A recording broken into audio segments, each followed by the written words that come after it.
So I just got this order in from Target. This is the Nedry Getaway pack, and it looks really nice in box. We got a lot of nice things on the box that are signature to that Nedry dilophosaurus scene, but there's one glaring issue with this, and that would be the Jeep. So there's missing a lot of details on there, and the stripe, obviously, as you probably heard by now. And so what we are going to do is we're going to fix that, and we're also going to do a little bit of weathering on the Jeep. But before we do any customizing, I'm gonna get this thing out the box. So now we can get into taking a little bit of a closer look at this set. The first figure we got here is Nedry, and he looks very nice and resembles the Amber Collection figure quite a bit. It's nice to finally see a 3.75 inch Nedry that is not exclusive really. It's a little bit more widespread and you can get him, and he also is in the raincoat now in his typical Jurassic Park outfit rather than the Comic-Con exclusive with his Hawaiian shirt. He comes with a little stick accessory, although I would have liked to see a Barbasol can. I guess that's a nice little addition, and he looks very good and accurate to the movie. This Dilophosaurus is okay. It's not too great, but it's also not terrible. It's not the most movie accurate, but it's also not the worst thing. I do really like this attack pack sculpt, and of course the frill folds, and the piece comes out, that little spit piece, and then obviously the arms and legs do articulate, but paint job on this isn't too bad. Now for the biggest flaw I would say of the set, it's the Jeep, and the Jeep obviously doesn't have that second red stripe that goes down there, doesn't have the kick plate painted, it doesn't have the winch, and I mean overall it doesn't look too terrible. I don't really like this red transition here. It looks a little bit too harsh, and so I'll be fixing that up later. But we're gonna do a lot of little details. We're also gonna do some weathering on this Jeep, and I'm gonna show you how to do that so you can fix your Jeep as well. It has this cloth top that pops off, and it has the lights and everything, so that's cool. And it also has the tire on the back and the mirrors, which is all new stuff. But here's the interior. This is molded in clear, I noticed, so we'll probably be painting that black. But overall, not too bad, and this should be relatively easy to customize. So the first step of this custom is masking, and I know this doesn't look very pretty, but here is where the stripe is going to be, and I masked all around it. And just make sure that the masking tape is tight seal around it, so no paint gets under there or whatever. And I'm going to do the same thing to the other side. I also masked off the tire because I am going to be using the airbrush, and I don't want to overspray onto the tire at all or anything. But we're going to do the same thing to the other side now. Now the Jeep is all masked off, and we can go down to the paint station and start painting. Now I'm down at the painting booth, and I got some blood red, and I'm going to load it up into the airbrush. I also put some thinner in there so it runs smoothly through there, and I'm just going to spray it on the stripe. You can also do this with just a normal brush, but you'll really want to make sure the paint is nice and thin, and you're doing thin coats to get that nice look so it's not too bulky and clogged up on there.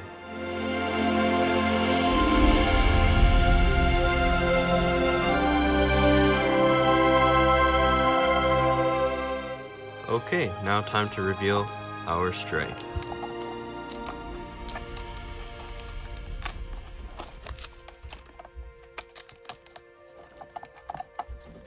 We're just going to peel off all this masking tape, and it should look pretty crispy.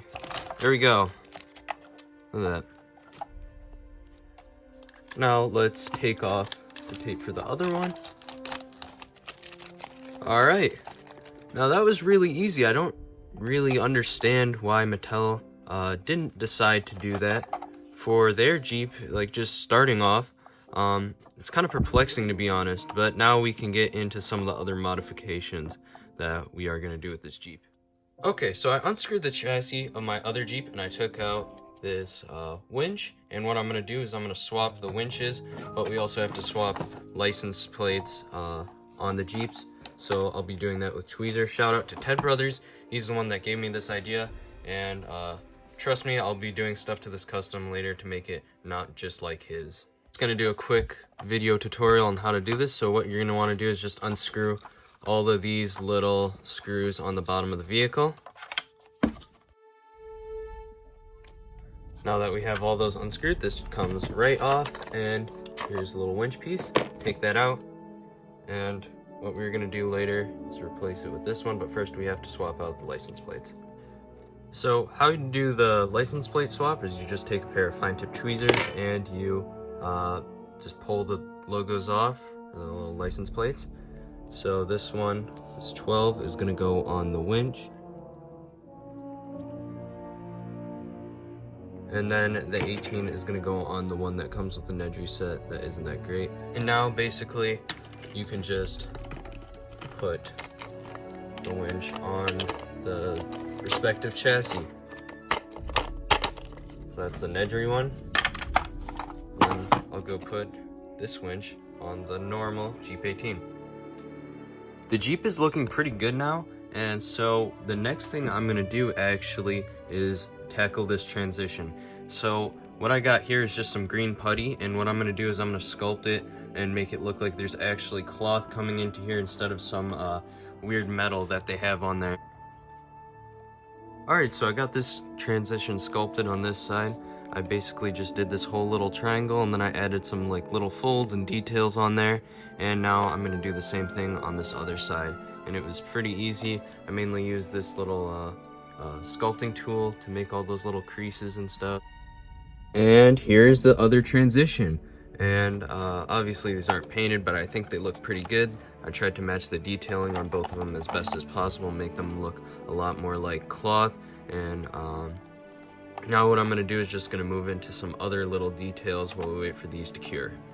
Now I just have some black paint on the brush, and we're gonna go in and do some of these little details, like these little latches on the side of the Jeep here, the windshield wipers, and a bunch of other little stuff. Alright, so we're done with all the little black detailing, and what I did black on is these little clasps right here to hold the hood down, and the windshield wipers, as well as this vent. And those are all the little black details that needed to be done. Now, I noticed the interior was transparent, and I don't really like that, so what I'm going to do is actually take some dark gray, and I'm just going to paint the interior. So I got the interior done, as you can see. And so now what I'm gonna do is I'm gonna paint this little transition. I have some tan, and I'm just gonna paint this little transition. Alright, so I painted the transition, and now what I'm gonna do is just dry brush the top of the thing, the top of the canopy, with a little bit of a lighter color, just to kind of accent the canopy. Now that all that is painted, this Jeep is looking 10 times better in my opinion. So now what we're going to do is move into the weathering. The first thing I'm going to do with weathering is I'm going to put some paint on the brush, and I'm going to use the airbrush to spray air at it and make it spatter onto the vehicle.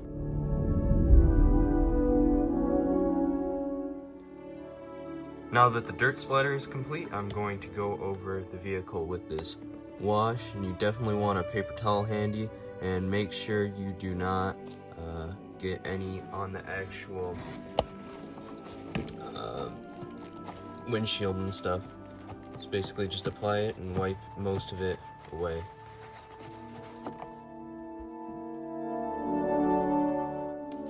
And that, guys, wraps up the modifications on Dennis Nedry's Jeep. I really wish Mattel would have done some of these things, especially the stripe, but what can you do at this point? If you found this video helpful, please leave a like, comment, and subscribe. As always, this is Jurassic Adventures, and I'll see you in the next video.